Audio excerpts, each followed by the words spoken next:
அந்த 1 இயர் இவன் ரொம்ப கஷ்டப்பட்டு எனக்காகவே அவன் தினம் நான் எல்லாத்துலயும் பிளாக் பண்ணிருப்பேன். மெயில்ல மெசேஜ் பண்ணுவான், கூகுள் பிளேல மெசேஜ் பண்ணுவான், எல்லா சோர்ஸ்லயுமே அவன் எனக்காக மெசேஜ் பண்ணான்.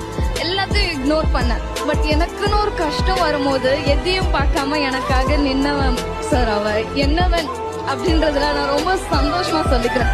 இப்ப எனக்கு யார் வேணும்னு கேட்டா, என் அப்பா வேணுமா, என் அம்மா வேணுமா, இந்த உலகத்துல உனக்கு யார் வேணுமான்னு கேட்டாலும் யாருமே வேண்டாம். இவன 7 ஜென்மமும் என்கிட்ட கொடுங்க, புருஷனா வேண்டாம், என் குழந்தையா. I will take her like my baby, sir.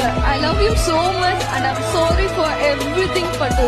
நான் இதுக்கு மட்டும் சாரி நான் சொன்னது இல்ல, but I'm sorry for everything. உன்னை ஹர்ட் பண்ணதுக்காகட்டும், உன்னை விட்டு கொடுத்ததுக்காகட்டும் I'm sorry. பட் இதுக்கு மேல நான் ரொம்ப நல்லா பாத்துப்பேன். நீ என்ன பாத்துக்கிறியான்றது எனக்கு பிரச்சனை இல்ல. நான் உன்னை குழந்தை மாதிரி பாத்துக்கிறேன், உன்னை ராஜா மாதிரி நான் பாத்துக்கிறேன். என் கூட எப்பயுமே